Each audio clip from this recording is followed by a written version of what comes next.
just to start us off, for those of you who don't know me yet, my name is Allie Hanel. I'm the Senior VP for Social Impact at Steel Sports. And I am, Felicity and I are working together to help out with the Athlete Leadership Council. This is really her brainchild. So I'm glad to be here tonight with all of you. We're hitting the 50-year mark. Nancy is one of our most valued advisors for Steel Sports, and we really appreciate her membership on the advisory board. And with that, Nancy, I will turn it over to you to tell your story a bit. Well, thank you. Thank you so much. I'm just very grateful, Allie, to Steel Sports for what they're doing for kids all over the country. And it's hard to believe it's 50 years. And it was, when you read those 37 words, it gave me chills because, that was June 23rd of 1972. And I got my scholarship for Old Dominion in 1976. And so I think of the women before me who just missed the cutoff to get a scholarship or to participate on a larger level in sports. And I was the first full scholarship recipient ever for a female at Old Dominion University. I actually didn't know anything about Title IX. And because you just didn't, and the world is changing. Women have power, we have cachet, we have advocacy, we have the media behind us. Look at all the commercials and the Title IX stories like we're doing tonight that are happening. And one of the things that I do know about sports, and I had a tough childhood, but sports changed my life. I was a poor kid in New York City with one parent, no food, no heat, no electricity, and one grandparent away from food stamps. And I had a lot of anxiety. I felt terrible about myself. And sports was the game changer for me. It built my confidence, my self-esteem, my decision-making. It gave me, you know the power you don't know you have as an athlete and what it does. I'll give you like for instance, as time has gone throughout these 50 years and how powerful Title IX has been, not only for female athletes, but male athletes, because a lot of male athletes now have little daughters or nieces or, grandchildren that are playing professional sports. There was a great piece today on ESPN about Dennis Rodman's daughter, Trinity, who just signed the largest contract in history for a woman in soccer, over $1 million. And, coming from the bloodlines of a Hall of Famer. And you're seeing that so many dads are now Title IX dads because they want equality. You are for Title IX if you want your daughter to have the same educational and sports opportunities as your son. If you don't, you got some explaining to do to your little girl, because they should have equality. And so get this, female athletes who participate in both team sports and individual sports have decreased the likelihood of rule breaking in their life, rule breaking behaviors, and as opposed to those who have not participated in sports. And researchers also found that participation in sports, and I'll use this more for women right now, that girls and kids in sports are less likely to have anxiety, depression, withdrawal, social or attention span problems. And that's really, really important. And the if they build it, they will come, Field of Dreams. That's so exciting. In 1971, boys, 12-1 participation opportunities, and that the numbers were 12-1, boys participating than girls. Title IX happened, right, in 72. And in 2022, right now in real time, At the high school level, it's 1,000% increase in girls' participation. And at the collegiate level, it's 600% increase in girls' participation across the board. So it's happening. And it's not just me, it's not just Billie Jean, it's not just Steel Sports, it's the girls, it's the kids, it's the coaches who are giving their valuable time and wanting to help young girls participate and fulfill their dreams of being whatever it is that they want through sports. And you don't have to be an Olympian, you don't have to be a professional athlete or a Hall of Famer. It Warren Buffett tells this. Again, I'm spouting off these percentages. You guys can call Warren Buffett. He'll give you that from his lips. Fortune 500 companies right now, 80% of them are hiring us meaning athletes. You can yell at me, you can scream at me. My DNA is to win. I'm wired for strategy. I'm wired to be a good team player. I know how to win. I know how to lose. I know how to get a scouting report. Those are the people they want in society right now in business. They want grinders. They want people who are not afraid. As Muhammad Ali told me when I was 19 years old, respect everybody but fear nobody. That's my mentality. That's why I've coached in the NBA. That's why I've coached in the NBA G League. That's why I'm currently coaching my 4th season in the Big Three, the league that Ice Cube started. I mean, he beat the NBA, he beat FIBA, and he beat the NCAA to 3-on-3 basketball with NBA players. And then talk about equality. He hires me and makes me the first female head coach of a men's professional league. And I am paid equally as Rick Barry, Michael Cooper, Gary Payton, Dr. J, Clyde Drexler, George Gervin, Rick Mahorn. I am the highest paid coach in the Big Three. And then Lisa Leslie comes. And Lisa is paid, with equality. So I think what I want to say to so many people on this call is my generation, I had hoped one day there would be a Steel Sports. I had hoped one day there'd be a WNBA and I wouldn't have to grind and play against men in my prime. Today's athletes that are listening, the coaches that are listening today, they don't hope, they expect. And those are two different words. I hoped to be a professional athlete and make money and to do what I'm doing. This generation expects a WNBA. They expect professional soccer. They expect professional volleyball or softball. And that's part of equality, inclusion, and it's happening for us. So, young girls don't have to break the glass ceiling right now, but you can't just exhale and go, we're there. We're not there. We still earn 80 cents on the dollar to men. Sorry for the guys who are on this call. And women of color, they earn between 57 and 68 cents on the dollar. And we have to change that. And we have to have more jobs. And when we get more jobs and opportunities, we have to mentor, teach. So the people, the players to the administrators to the coaches can be better. So Title IX it's impressive. By the way, Title IX is not an opinion. Write that down. Tell people this. Title IX is not an opinion. It's a law. And you have to be in compliance with the law. And if not, you're going to have to deal, not you, but schools are going to have to deal with the office, the civil rights office. And you're going to have to deal with penalties if you don't comply. And one thing that bothers me is right now in 2022, there are still universities that if you're a woman and you're bullied, you're sexually harassed, you're a young girl, they are bullying you to sign waivers that say you won't tell anybody.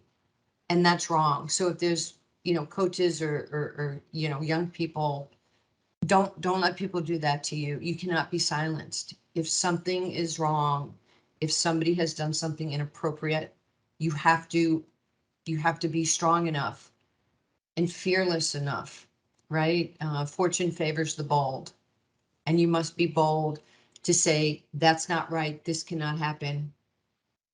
You'll change things for the next person who's trying to be bullied not only by a perpetrator but by a university that's trying to protect themselves from lawsuits.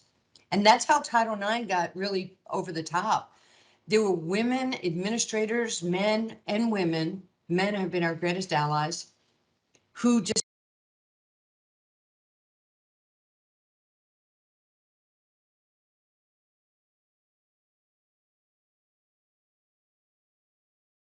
Nancy, I think you got muted somehow. am I muted? Oh, yep, we lost you at allies.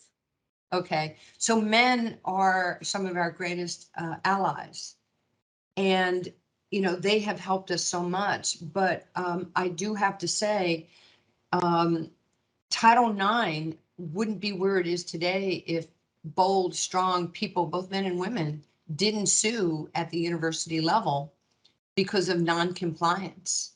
And that's what has opened up the next level of Title IX, because people were hiding money at the football program level.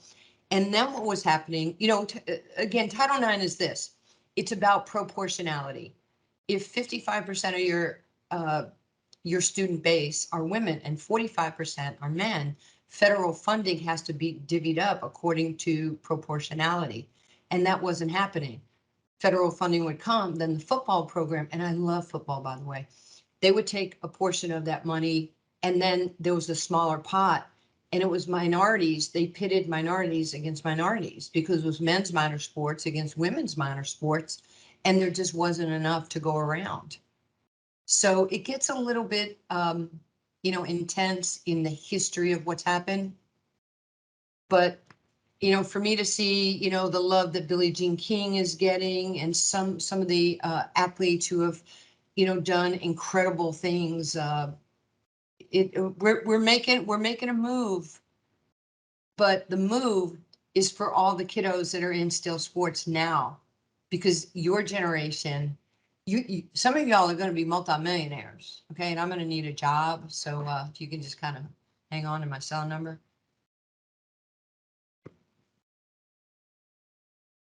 Allie, you have any questions for me?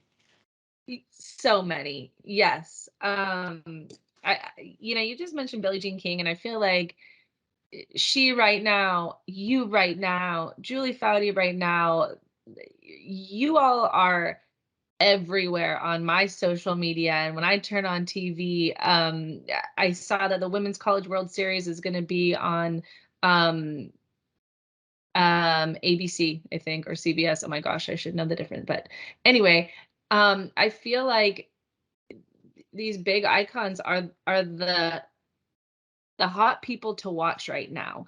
I imagine that feels extremely validating for the fights that you have fought over the decades.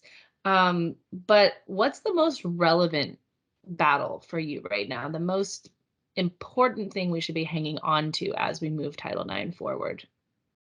It's compliance, and there have been some major laws enacted. Obviously, voting rights for women, then the Equal Pay Act, then Title IX. Some of these, and there's more, but some of these have been really, really important. And people talk about equality, diversity, and inclusion. Here's my take on that. Diversity is fantastic. It's so important. Um, Equality, equity is tied to pay or to benefits of what we as women can have, and inclusion. So diversity is you're asking me to come to the dance. Inclusion is you're asking me to dance. Mhm. Okay, and I want to dance. And if we can get a seat at the table, people say, well, you have to have a voice. We can't have a voice if you don't have a seat at the table. If you're not on a board, if you're not in a position where people want to hear you, which is where people like Julie Foudy or Billie Jean or Naomi or, some of these amazing athletes, Serena, uh, you know, uh, and I'll throw myself in there as the athlete because I'm so current right now. And it's hard to believe like I'm an athlete from the 80s and I'm relevant in 2022. My boss just happens to be Ice Cube. Yeah. It's crazy, right? I mean, like Snoop walks in the arena and I go, hey, Snoop. Hi, LL. It's to see all these amazing people, but we're a melting pot of humanity. And Right. the athletes like LeBron and Steph Curry and so many of the athletes today, they're the ones, right? The Boston Celtics tonight, they've been wearing all those BG for Brittany Griner. Hmm. We're parlaying the strength of who we are. And what's cool about the guys, like in the NBA, one of the first things they'll say is, Nancy, give me perspective on Title IX. So the older you are, you get to not only tell the history of where it came from. Sadly, some of us were there at the beginning. I think I'm in that grouping. And then there's today's athletes that just have to just know your rights. That's so important. Coaches, know the rights that you have for your athletes, not only for the guys, but really for the girls. Hmm. Uh, they did a study once. They've done a lot of studies, but so boys got like 3-to-1 instruction in like, I'll give you an example. I might be kind of taking a right turn here on this Zoom, but little Johnny's at the pool with dad, and Johnny and his little sister, Allie. Allie jumps in the pool. He's teaching them how to dive, and you boom, boom, boom, you belly flop, and your stomach is red, your face is red, you start to cry, and dad goes, come here, baby, you'll be okay. Here, sit down with mom. It'll be okay. We'll get you something to drink. And then little Johnny comes, and Johnny goes in, and he belly flops, and he's crying, and dad goes, Johnny, come here. Let me show you what you did wrong. So they get 3-to-1 instruction than a young girl. And we need 3-to-1. We need that continual you know education of what we're doing right, what we're doing wrong. How we talk today is different. Pat Summitt, Bob Knight, those guys could yell, scream, and go bananas, and you just took it. Yeah. It's a different day and age, right? I Hmm. mean, we have to be mindful how we're talking to people and be sensitive to how they take in information. And then we Hmm. have to learn how to use emojis if we want to communicate, True. Definitely. right?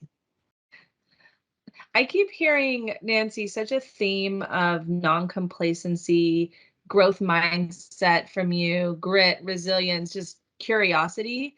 Um, and going back to pay equity and the transparency you've expressed about equal pay in your line of work, as a young coach, well, I think as an athlete, probably in the 70s in college, you probably didn't think about it as much, but was there ever a time that you thought you would never see it?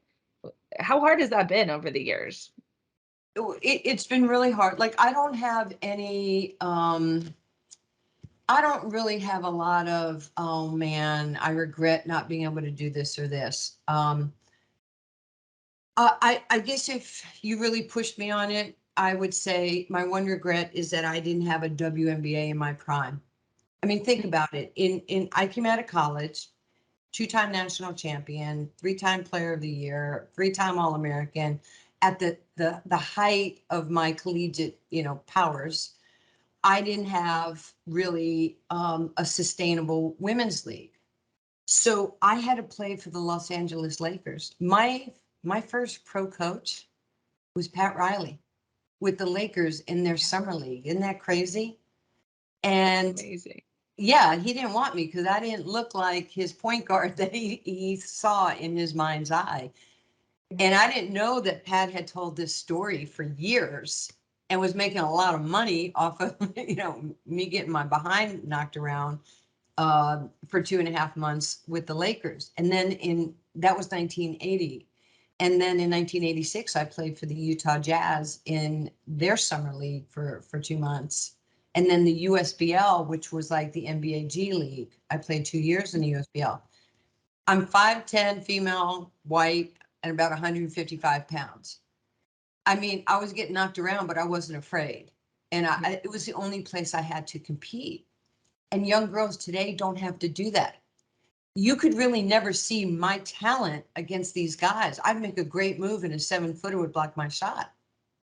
But today, you see the Skylar Diggins, you saw, Tamika Catchings or Bird or Tarasi or just some of the great players that are playing right now in the WNBA. I wish I had 18 in the WNBA. But somebody has to be a pioneer, right? Somebody has to be Maya Angelou. Somebody has to be Rosa Parks. Somebody has to be Billie Jean King or Nancy or Ann Myers or Julie Foudy or people like that. Mia Hamm. And it's okay. All we want is just for today's generation to kind of know who we are. We just want to feel like, people still care about us and we're not forgotten. And I think that's Right. probably right. And that's fair. If Absolutely. somebody I was mean, fighting the fight for you, you hope like a 20-year-old would like Google you and go, oh wow, yeah. she wore her hair like that. Ew. Well, I think you have great hair, but I think it is important to know that one, these privileges we have didn't come out of thin air. They haven't existed forever. People had to fight for them, and to know how we got where we are. Um, I had one more question. I wanted to know about TJ because I know your son TJ is just you're so tight. You work together. You do all sorts of things together. He's an ally to women in sports. He's a jock. He has his own illustrious basketball career. But can you tell me how he got involved as an ally? I mean, growing up in your house, I'm sure it was natural, but I'd love to know more. Yeah, TJ, like I'm looking at Adam and Max and Drew and Jake and some of the guys that are here. Um, I have found that it's the athletes that respect us as women, no matter where I went. The Michael Jordans, the Rodmans, Chris Pauls, the Steph Currys, guys who are my friends, always respected us as athletes. Um, and then I'll get back to TJ. I think like my grandfather probably was racist. I wasn't going to be able to change him. He probably didn't think women should have equality. That was a generation that it's going to die out. You know what I'm saying? And this generation of young guys are going to respect us. Um, Kobe Bryant, Muhammad Ali, guys that were, dear, dear friends of mine, had so much respect and they were like my biggest cheerleaders. So TJ grew up, it's crazy. TJ grew up with Michael Jackson calling the house or, Michael Jordan or some of these other athletes. And, he just saw he doesn't know anything else but to respect women in sports and women in authority. It wasn't a threat to him. And then as he started getting bigger, and TJ's now 6'9", and he's been up in Washington, D.C. Right now with some workouts with the Wizards. You never know what's going to happen, but he's been such an advocate for me. When I played at 39, he was 3 or 4. And, he was wearing my jersey and the headband. If my finger was hurt, his finger was taped up. It was so cute. And I can remember playing one of my first games in Phoenix, the first year of the WNBA. And I heard this little voice go, Timsy, pass the ball to my mommy. Oh, oh. That's my guy. I love it. I looked at her and I said, give the ball to the kid's mother now. And, and then when I played at 50 in the WNBA, TJ was courtside. And, I wanted my son to see. So he just has such a healthy respect for women. So he just finished playing with the Wizards G League team, the Capital City Go-Go. And the women WNBA team was in there. The Wizards teams were coming in, getting workouts. Athletes disrespect each other. I mean, they disrespect each other. And I bet you if you took a little quiz with all the guys that go through Steel Sports programs, they're like, yeah, we just want to win. And if she's better than him, I want her on my team. And so that's what TJ's done. And, he's carved out his own, like you said, amazing career as a professional athlete. And he's won prayer opportunity from playing in the NBA, which is crazy. Yeah. And if that doesn't happen, you probably know that in the Big Three draft 10 days ago, I drafted my son in the I second round. saw. Yes. It's never happened before. First of all, a mom has to be at this level to coach, and then subsequently the kid has to be at this level to play. And it's going to be, we're either going to love each other or kill each other, and you can feature it on Steel Sports. But we played last year. We played last year in Dallas, and I just have to stay focused on my team and the Big Three. And I'm like doing something, and it's a timeout. I'm drawing up a play, and I just look to my left. My son is sitting with Jason Kidd and Ice Cube in between them courtside, and I'm like, how did he get those seats? Yeah. I don't want anything to do with it. But what happens is all these athletes meet TJ, and then they forget about me. So he's the rock star of the family. Oh, well, coaching him must be a full circle moment, and I'm looking forward to watching it and following you both, and wish you both many wins this season. Thank you. We do too. So I think we can jump into interview time. And I'll kind of, for the kids on the call here, I'll tell you the game plan. Nancy is going to interview you all with some tough, hot seat Title IX related questions. Um, I would encourage you in the chat, um, or by raising your hand if you're brave enough to answer a question. We would love for you to do that. But I am going to call on you region by region and put you all on the spot to see how closely you've been listening today, how good you are at taking test questions and um, answering in the hot seat. So I'm going to call up our Pennsylvania team captains first. If all four of you are able to turn your cameras on, that would be great, and unmute. But even if one is fine. So that's Davin, Hannah, Marissa, and Lily.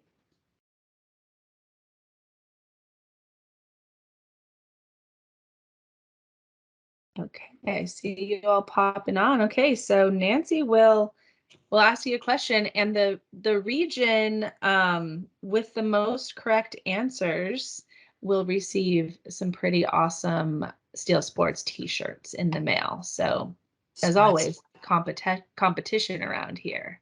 Hey, swag is good. Trust me. I agree. Doesn't matter Yeah. how rich you are, how famous you are. If somebody gives you something for free, you're like, that's amazing. Yes. You're terrible like that. Okay, you ready for my first question? Ready. All right.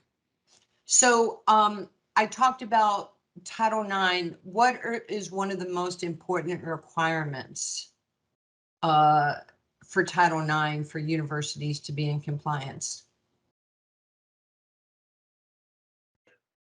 That there is no like gender-based discrimination. That is very true. Very true. That's a swag gift right there. Yeah. What was the ratio of men or boys to girls playing prior to Title IX in 1972? 12-1. Yes, thank you for listening. We like that. Um, in 2020, what are the percentages for high school and college, the increased percentages of girls' participation? 601,000%. Do you know what they're attached to? What's 600? 6 600 is high school or college? 600 is high school, I want to say. 1,000 for high school, 600 for college. But you did a good job of at least hearing what I had to say. What is Title IX? How would you explain Title IX to your parents if they don't know what it is?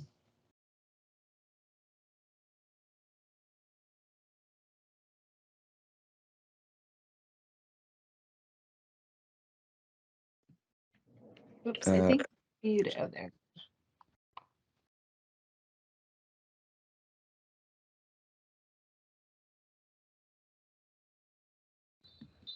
Can I say it again? Yeah. And anyone PA Oh. can answer. I think we had a muting issue there. Are we good? If somebody has a thought on that, that would be fantastic. I'm from Virginia. Can I answer, or is it just Let's do it. Yeah, let's dive in for Virginia. okay? Like something to defend students from any type of like discrimination. Yes, yes, that is the essence of it. But Title IX is that a young girl should have the same educational and athletic opportunities as a young guy. Oh, That's okay. yeah, that's the essence of it. Instead of me talking, legalese from the actual how it's written by law, I try to make it simplistic. Okay. Uh, how many women are coaching currently in the big three? And are they making equal pay? Oh, Bryce McBride, first with the hand up. I'd 4 or 5. To Lisa, Leslie, and myself, and we earn equal pay to our male counterparts. And here's another little trivia. In 2018, my first year coaching in the league, Power, which is my team's name, we won the Big Three championship, and I was coach of the year. In 2019, Lisa's first year, with the team, her team's called the Triplets. They won the Big Three championship, and she was coach of the year. And it just kind of made everybody stop and go, "You got to be kidding me!" I'm sure it made the NBA, stop and go, "Wow, I mean, these women can do the job. Not only, right? Let's dance. Not only be included in the coaching, but could actually lead their teams." And that had never happened before in a men's league. So question to you, whoever you wants to say this, as a young person in sports, what would you do personally to defend or to help Title IX?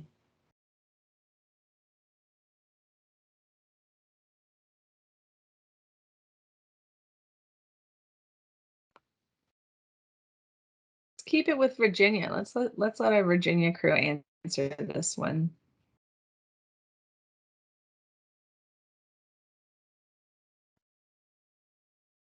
So let me break it down again for everybody. If you were on a sports team and you knew that everybody on your team had full scholarships, and then you saw the women's team that you were friends with a lot of them, and you knew that they weren't getting the proper funding, would you just stay quiet or would you say something to the administration? What would you do to try, to draw attention to that?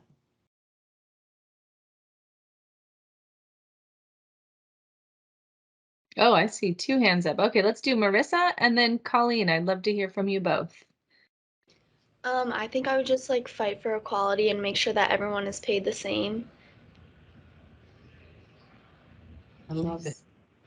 Because we really do. We do have to pledge to protect. I mean, if you saw somebody hurting one of your friends, would you step in and stop it? I would. But I'm from New York. Yeah, I would. I'm that kind of person. And even though it's not a physical fight, but it's a, moral, ethical fight to say, and that's what happened with me at Old Dominion, because I was the only a full scholarship athlete and on the girls side, and I did not know it until midway through my freshman year. And I went to my athletic director, Jim Jarrett, and I said, that's not fair. There's people getting slivers and they need help. They need funding. And I felt horrible. So, I mean, I wanted to stick up for my teammates in that situation. Being strong is hard. And, I mean, you don't have to fight every fight, but find things that you're passionate about. So I guess my next question is, as young people in sports and coming through this Still Sports program, what are you passionate about? Educate us on what matters to you. Every hand should go up on this one, by the way. Yeah. Yeah. Throw it in the chat. Let's see, folks. Let's see what. No What are answer is wrong. No answer is wrong. Yeah. What do you like in school? What do you like in sports? What's fun beyond those things? I see fingers typing. Yeah, I mean, what makes you happy? That's important to us. That's how we can get better. Because you're not the ones who only have to get better. We have to get better, and then we have to do that, together.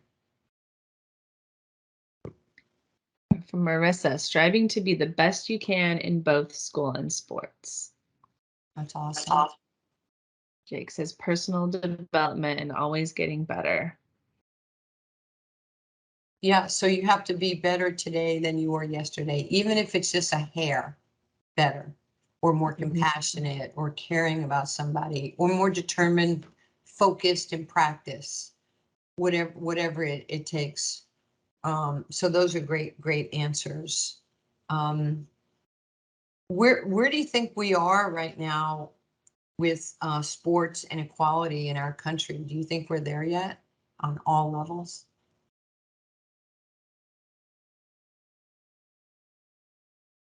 I'm seeing good stuff coming in the chat. People working together and accomplishing something people deem impossible. Love that, Drew. Giving 110%. Colleen says a team where everyone is accepted and kind to each other. Having a good connection with your team so you can develop with your team and by yourself, from Mark. Max says seeing my friends and I growing and getting better while also staying competitive and winning. And Sarah says learning more every day and giving 110% consistently. And then from Rob, setting goals you strive to accomplish. And Nancy, will you repeat that last question for us again? What was I was thinking of our next question. What was my question to you? You were asking the kids where they think we're at. And Yeah. I think that's a great question because you've seen this transpire, well, 50 years since Title IX. I've seen it for slightly less than that. And a lot has changed. Probably the facilities you had in the 70s would, I mean, couldn't even play on those today. They would pale in comparison. For me as a softball player, you could compare most softball fields to most baseball fields at high schools in the 90s, and there would be major discrepancies. So for you all who are teenagers right now, what do you think is the state of your sport today? Soccer particularly. We're very soccer heavy on this call.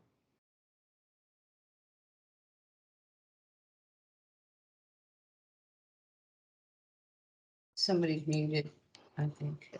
Oh yeah. I'll jump in. I think, hi Nancy, this is Felicity Day. Hi. Hi. I think, women's soccer, obviously with the passing of the equality pay for with U.S. soccer and the women's national team and the men's national team. I mean, that's a huge step forward in our sport, at least. So, it's there. It's definitely still evolving, obviously, and there's still a long way to go, but that is a huge step and a huge headline, for those, for all of the women, as you mentioned, Julie Foudy, Mia Hamm, those women that came before. This was a possibility, and now Alex Morgan and Megan Rapinoe, they've been fighting for this, and so they're the pioneers in the soccer sport that have put themselves out there and really fought for that. So that's a huge step in the world of soccer for us. So then let me follow up with that great thought you had. What was your reaction last week or a week and a half ago when you found out that United States Soccer had, redone their contract and there was going to be equality financially for both men and women? I mean, what did that My mean? reaction was finally, right? Like, I mean, the women, the women's soccer team, like U.S. women's national team, is the most successful and in women's soccer history, and has the biggest fan base, and over the men, and so yeah, my reaction, being a 40-something-year-old soccer player that played in college and played over in England, it was like, oh my gosh, like thank goodness, it's about time, right? Again, we're not, other sports and women's sports in general aren't all there yet, but that was a great step forward for sure. So this is what I've seen in my time, and you can correct me if I'm wrong. Boys, men play the game, and then when they're done playing at whatever level, they're fans of the game. Football, baseball, basketball, soccer, whatever it is. I have seen, and I contend and change my mind, that women play the game, but they're not fans of the game. Like they're not buying tickets, where men will buy tickets to watch the Mavericks or TV, or most of the fans who watch WNBA are still men. The most of the money to buy WNBA tickets, sponsorships have been done for the most part by men. Why do you think women, once they stop playing, and I know I'm talking to a lot of young people that are currently playing. So I guess let me turn to the question. When you stop playing, will you be a season ticket holder? Will you be a supporter of the next generation? Seeing heads nodding. I can go and add something. It's fine. Great. I think definitely because I mean I just have like a lot of passion for soccer. It's like the most favorite thing ever. So I just really want to stay with that, and also like to support other young kids who want to have the same passion as me. Like I want to be there for them and help that next generation kind of like have the same opportunity I did. So so knowing that now, how much you love and the passion you have for soccer, and I love it too. So I'll be honest, I usually watch it when it's, the Olympics, or it's the World Championships, when it's getting the most visibility. Although I have been friends with guys like Pele, they're crazy. But Julie and Mia, Abby, you knocked on the names, Alex, people like that. Where because of the fight for equality in pay, does that fight supersede what they've done on the field? Has it been a distraction from the talent that like the women's team has had. And it's a double question. And today, I'll ask Drew, did you watch the Ukraine Wales game? I watched a little bit of it. Yeah. Yeah, I mean, that was just so much more, right? Than just Right. soccer. There was so much more attached to it. I think Wales had not been there in 64 years, maybe, or something. That's a long drought. And then, for the Ukraine, and I felt so bad when the ball went off the goalie's head or something and into the net, and that's how they lost. It's a tough way to lose. Does anybody care that Julie Foudy and Mia put me in front of a goal net in New York and started kicking balls at me? And I was just, does that bother anybody? I still have nightmares. That's great. I was like, I'm what is impressed going that you've survived that. That sounds You are very brave. Yeah, they were like, scuds coming at me. And I'm like, what is wrong with you? You're supposed to be oh my nice. god. Left foot, right foot. But I got Abby Wambach back. We were at an event together and she's like, Nancy, I got to tell you, I played high school basketball and I scored 1,000 points in my career. She was so excited to tell me this. And I went, yeah, I scored 1,000 points one night. She goes, I was just messing with her, but she was so excited about telling me about her high school basketball career. She's a great athlete, super great athlete. Amazing. Yeah. And Yeah. Nancy, And a I think tremendous. oh, sorry, Allie. Go ahead. Go ahead. No, I was gonna say, going back to your question about, women when they're done playing, are they, season ticket holders? I think that's changing. I think they're seeing, young girls are seeing themselves there. I think you have parents that now and moms that have played the game that now have daughters and they understand the game and they understand that what their support means to their daughter.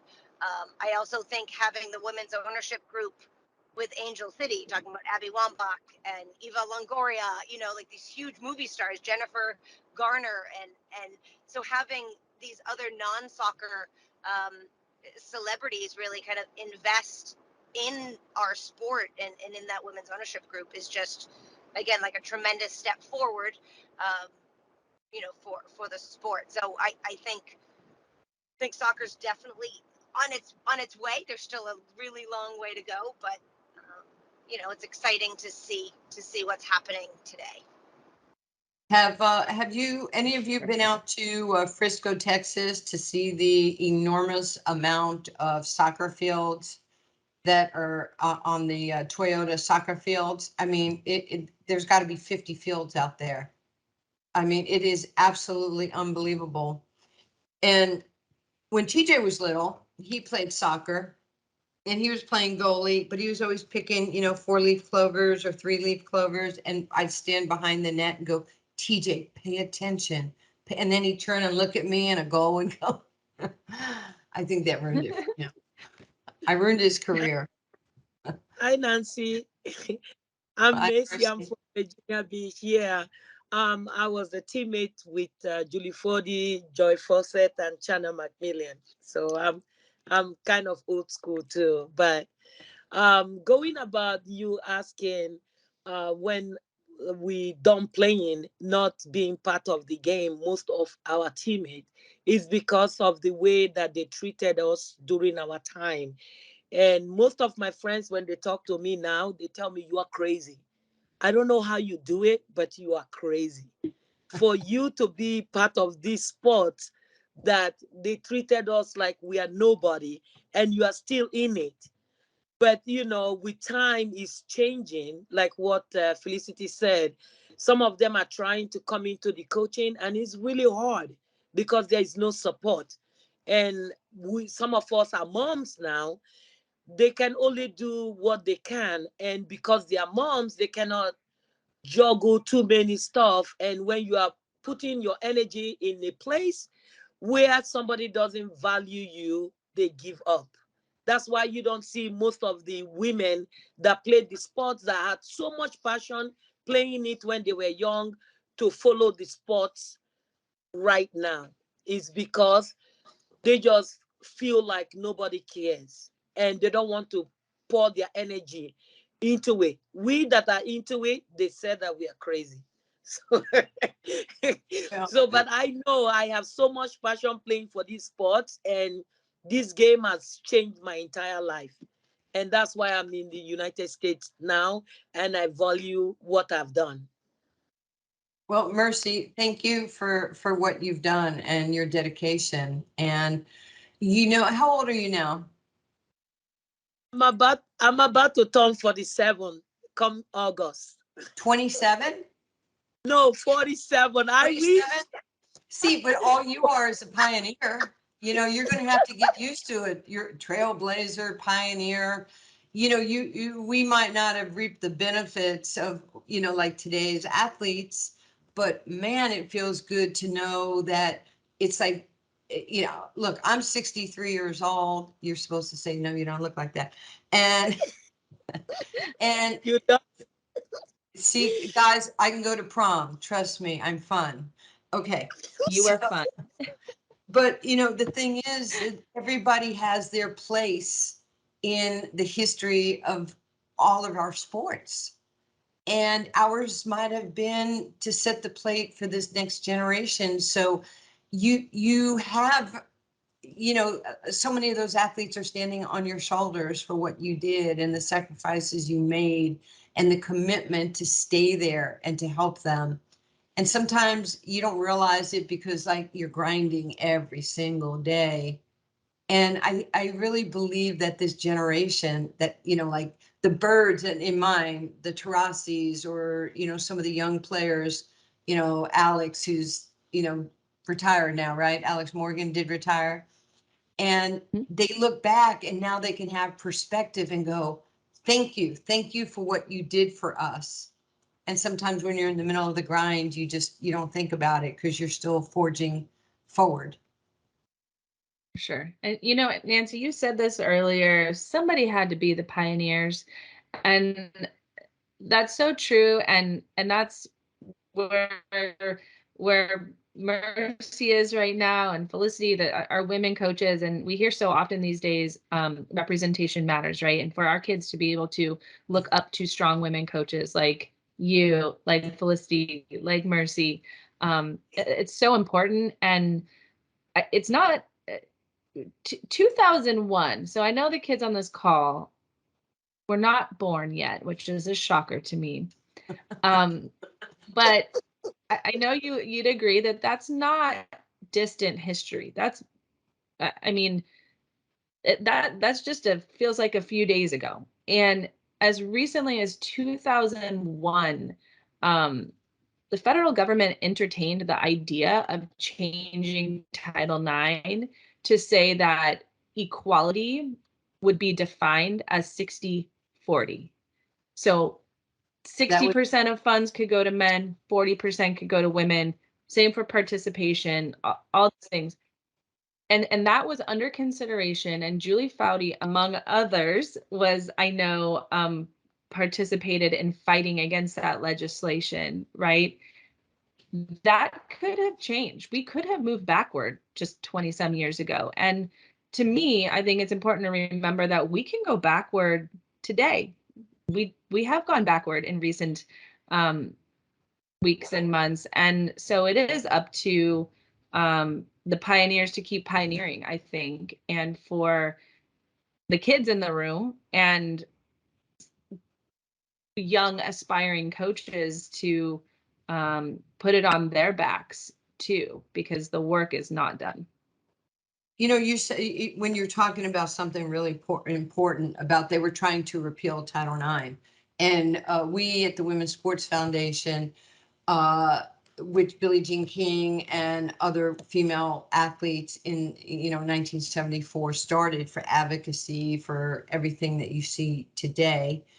And it was Dennis Hastert. He was the former, Speaker of the House. He was a former wrestling coach somewhere in Iowa. I believe you can double check me on my facts, but he was the one who did not have any respect for women. He was trying to repeal Title IX, And let me tell you how wonderful Ted Kennedy and so many of the men and women on the Hill, because it was all political. And, like when you're, 16, 17, 18, 20, 20, you don't want to deal with politics. You just want to play. You want to have fun.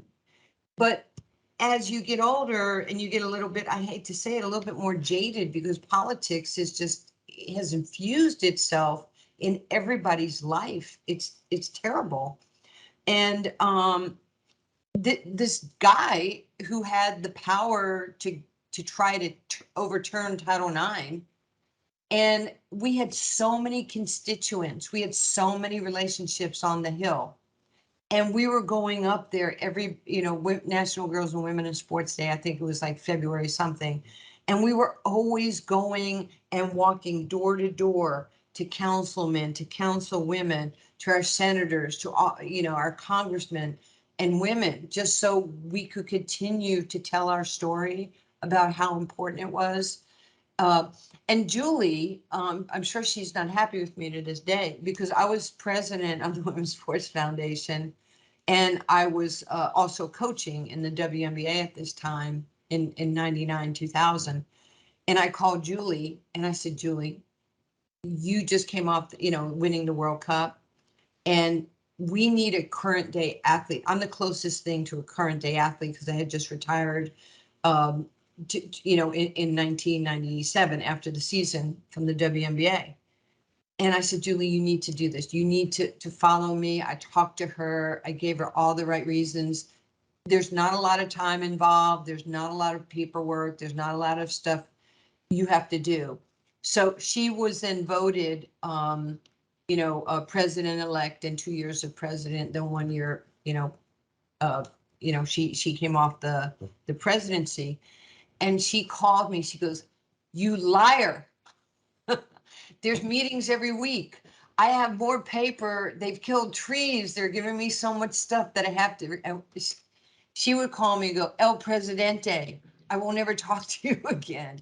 But I needed somebody young to be able to kind of integrate herself and bring more of, Soccer America to the Women's Sports Foundation.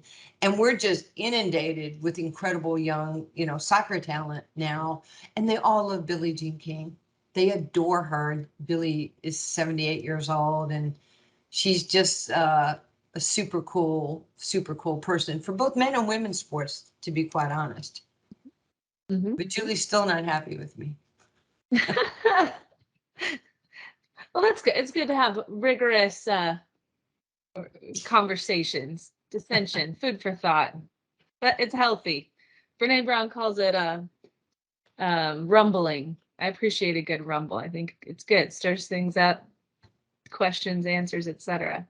But again, Nancy, I just want to say to you, thank you a million times for your time tonight. But moreover, thank you for the unsatiating drive to propel gender equity and women in sports and sports overall. You are such a hero, I think, in the sports world, particularly for women growing up. And we really, really appreciate your time tonight and your insights. Well, I thank you would for love to saying- just ask you in closing, if you would read the 37 magical words to us to close off the night. Will you put it up on the screen for me? Can you do I that? sure will. I've got them ready. Yep. That would be fantastic. That would make me happy. And thank you for everybody that took time tonight. I know there's a big game on TV with the Warriors and the Celtics. And we really appreciate all the young guys that are on this call. And Steel Sports, thank you. God bless you guys for what you do. But here we go. Title IX, no person in the United States shall, on the basis of sex, be excluded from participation in, be denied the benefits of, or be subjected to discrimination under any educational program or activity receiving federal financial assistance. That is 1972, and that is Title IX 50 years later. Thank you so much, Nancy. Thank you, Steel Sports. It Thank was you, awesome Alex. having you tonight, and forward to many more great conversations. No, thank you. All right, Thanks. everybody. Have a beautiful rest of your evening, and keep working hard. Thank you.